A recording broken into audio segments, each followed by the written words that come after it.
What is a startup? How is a startup different from a small business? At what point do you stop being a startup?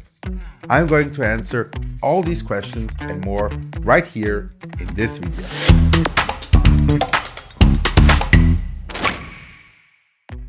Hi there, welcome to the Startup Incubator Series. I'm your host, Cédric Bollag, and every Wednesday we're going to learn the ins and outs of startups, everything from the ideation and conception stages all the way to funding, distribution, and success.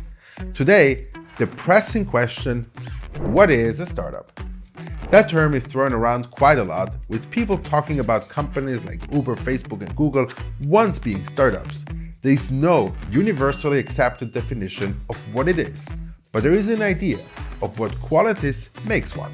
If you want something very cut and dry, startups are young companies founded to develop a unique product or service and bring it to market. But they are more than that.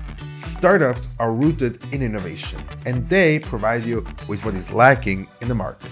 It identifies a need or a future need and caters to it, bringing in a whole new category of goods and services.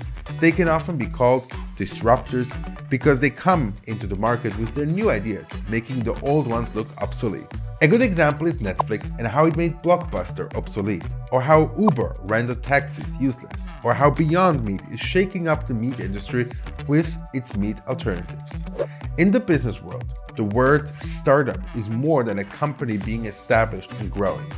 It is a business associated most with technology and one that has a high growth potential. These ventures are laser focused on a single product or service, and you won't find them trying to create more services until their initial offering has been perfected. A good example is Amazon, which focused on being a marketplace for books before becoming an e-commerce giant and having several other offerings like Amazon Alexa, Prime, and Kindle. Now, startups don't always have a solid business plan, and they lack the capital required to move on to the next phase of business. This funding can either come from the founder's friends and family, or they turn to venture capitalists. Even if you're new to this space, you've definitely heard of the Silicon Valley. This place is known for its strong VC community, and it's where startups are born. The first round of funding you get is called seed capital, and you would use that to invest in market research and developing your business plan. We will learn more about funding later in this series. Now, the question I get most often is, how do you differentiate between a small business and a startup? I say there are two major factors. First is disruption, second is growth. A startup founder is looking not just to make money, but also to disrupt the market with their ideas and beat their competitors. When Travis Kalanick and Garrett Camp couldn't get an affordable cab in Paris, they asked, what if you could request a ride from your phone? And so, Uber was born. It disrupted the taxi industry because its prices were lower, it was more efficient, provided a better experience, and offered more transparency in terms of fees and choosing drivers. It was something innovative. Small businesses are not necessarily innovative. To run a small business, you don't need to disrupt the market or break into a completely new market. Instead, you simply need to have the desire to start your own business and find a market that you can reach effectively. You can create a small business for anything from homemade skincare products to personal training and life coaching. These businesses aren't disrupting the space.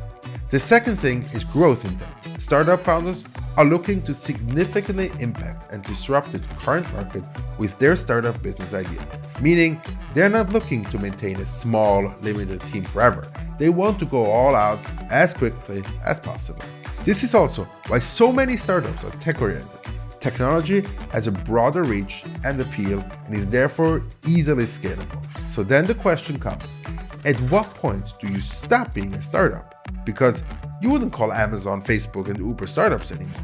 What is the deciding factor? Just like the definition of startups, this one's a little bit blurry. But TechCrunch writer Alex Wilhelm has a few parameters that determine when we should stop calling a startup a startup. 50, 100, 500 rule. If a company has a $50 million revenue run rate, 100 or more employees, and has a market cap of over 500 million, we no longer call it a startup. Honestly, there's no one right matrix to use, but that, in a nutshell, is what a startup is. If you have any questions, drop them in the comments below and we might make a video on it. The Startup Incubator Series is all about giving inspiring founders all the information they need to start on their own journey. So hit the subscribe button for more videos like this and ring the bell to get notified every time we upload. Thank you so much for watching and see you in the next one.